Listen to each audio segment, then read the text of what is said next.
শুভ সকাল বন্ধুরা, আশা করি সবাই খুব ভালো আছো। আমিও খুব ভালো আছি। এটা আমাদের ফ্ল্যাটের নিচেই কয়েকটা গাছ আমরা লাগিয়েছি শখ করে।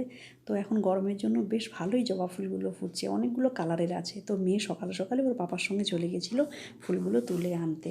এরপর এত রোদে না হলে ফুলগুলো একটু শুকিয়ে যায়, তাই ও ওর বাবার সঙ্গে গিয়ে ফুলগুলো সব তুলে এনে রেখে দেয়। তারপরে ওর আজকে গানের ম্যামও আসার দিন আছে, শনিবার যেহেতু ওর গানের ম্যাম আসে। এরপর গানের ক্লাস।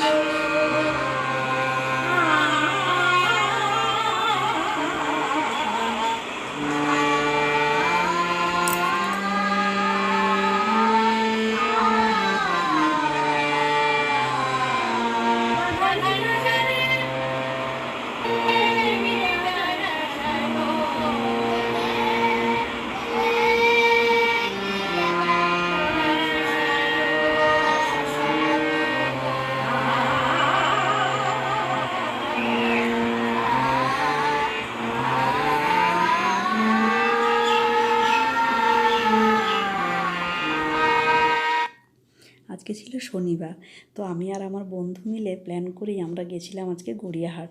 কিছু কেনাকাটা ছিল, টুকটাক জিনিসপত্র প্লাস একটু শাড়ি নেওয়ার ইচ্ছে আছে। সামনে একটা আমার স্পেশাল দিন আসছে, তো সেই জন্যই একটা শাড়ি নেবো ভেবেই গেছিলাম। তো প্রথমে আমরা ঢুকেছিলাম রঙ্গলিতে, ওখানেও দেখলাম ভালোই কালেকশান, দু একটা দেখলাম। দেখার পর ভাবলাম যে পাশেই যাই, আরও দু একটা দোকান দেখি বলে আমরা তারপরে এসেছিলাম বেনারসি কুঠিতে। ওখানেও দেখলাম কালেকশানগুলো। বেনারসি কুঠির পরেই ছিল এটা একটা নতুন দেখলাম ভোজাজ ক্রিয়েশন বলে। তো এখানেও দেখলাম দু একটা কালেকশান। দেখার পর আমরা চলে গেছিলাম প্রিয় গোপাল বিষয়তে।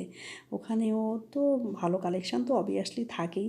তো ওখানেও গিয়ে দু একটা দেখলাম। একটু ওয়েট করতে হয়েছিল, প্রথমে একটু ভিড় ছিল। আমরা সিল্কের কাউন্টারে গেছিলাম, তো বসিয়ে রেখেছিল কিছু সময়, তারপরে দেখাচ্ছিল। তো দেখে খুব একটা মন ভরলো না, মনে হলো যে আরেকটু ঘুরে দেখা যাক। গেছি যখন তো একটু ঘুরবোই, দু একটা দোকান দেখবই, তারপর তো শাড়ি নেবো। মেয়েদের কেনাকাটা মানে ধর একটা দোকানে গিয়েই কিনবো এমনটা তো নয়, দু একটা দোকান ঘুরবো তারপর নেবো। তারপর আমরা গেছিলাম সারাঙ্গের পাশেই ছিল ঢাকেশ্বরী। সারাঙ্গেই দেখলাম, তো ওখানে বাজেট অনেকটাই হাই ছিল শাড়িগুলোর প্রাইস আর কি। তো তারপর আমরা ঢুকেছিলাম, লাস্ট ডেস্টিনেশান ছিল এটাই আমাদের ঢাকেশ্বরী। এখান থেকে আমরা দু বন্ধু মিলে ভেবেই রেখেছিলাম যে যদি নেওয়ার হয় এখান থেকেই নেবো, না হলে আর এরপর আর হবে না নেওয়া, এটাই বুঝতে পারলাম। প্রথমে আমরা সিল্কের কাউন্টারে গেছিলাম 3rd ফ্লোর। তো ওখান থেকে এসে তারপরে আমরা এটা একটু দেখছিলাম ঢাকাই মসলিন, কালারগুলো বেশ ভালোই ছিল।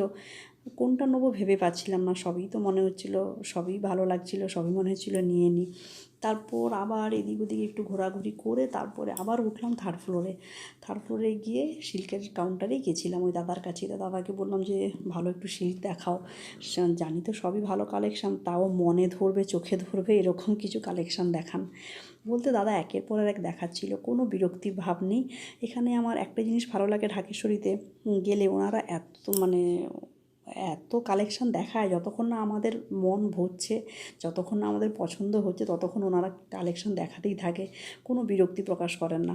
তো দাদাকে বলতেই থাকছিলাম এটা ওটা, তো একের পর এক দেখাচ্ছিল। কালেকশানগুলো বেশ ভালোই লাগছিল আর কি। একের পর এক অনেক রকমই ভ্যারাইটি তো থাকেই, আর ঢাকেশ্বরী কালেকশান মানেই তো ভালো তো লাগবেই। তো কোনটা নেবো না নেবো একের পর এক দেখছিলাম দুজনে মিলে। বন্ধুকে একবার বললাম তুই একটু চয়েস কর। তো দুজনে মিলেই ভাবছিলাম যে কোনটা নেওয়া যায়। তো ভেবেই রেখেছিলাম সিল্কেই কিছু একটা নেবো, তাই জন্য এখান থেকেই একদম ভালো করেই আমরা দেখছিলাম একের পর এক যে দেখা যাক কোনটা নেওয়া যায়। এটা একটা গ্রিন কালারের সিল্ক ছিল, তো খুব একটা ভালো লাগলো না। তারপরে দাদাকে বললাম আর একটু ভালো কিছু দেখান। এটা মনে হচ্ছে পৈঠানি টাইপের, পিঙ্কটা দেখাচ্ছিলো যেটা। তো পৈঠানি আছে আমার, সেই জন্য পৈঠানি নেওয়ারও খুব একটা প্ল্যান ছিল না। তাই বলতে থাকলাম আরও কিছু থাকলে দেখান। বলতেই তো দাদা একের পর এক দেখতেই পাচ্ছেন প্রায় কতগুলো শাড়ি জমা করে ফেলেছে। তো তাও দাদা দেখিয়ে যাচ্ছিলো যে কোনটা কোনটা লাগবে বলতে থাকো, আমি সেগুলো বের করবো, বা কোন কালারটা নেবে না নেবে। তো সেই মতো বলতে থাকো, আমি সেই মতো দেখাতে থাকবো। তো শেষমেশ দু একটা শাড়ি দেখালো, সিল্কেরই তো এগুলো। তো দেখালো, চোখে লাগলো আর কি। দূর থেকে এই শাড়িগুলো দেখুন ঝোলানো আছে, বেশ ভালো লাগছিল। এখন তো আজকাল দেখছি সি গ্রিন কালার বা তুঁতে কালারটা বেশ আমার চোখে লাগছে। তো শেষমেশ আমি আমার পছন্দের শাড়িটা পেয়ে গেছিলাম। এই যে আমাদের মডেল, ও গায়ে ফেলে ফেলে দেখাচ্ছিল 2-3টে অপশানের মধ্যে দিয়ে যে দেখ কোনটা নিবি। তো সেই মতো ওখান থেকে আমি চয়েস করে নিয়েছিলাম। আপনারা যদি বলতে পারেন বলুন তো আমি কোন শাড়িটা নিয়েছি। তো আজকের মতো এখানে আমি ভিডিওটা শেষ করছি। এটা আমাদের ছিল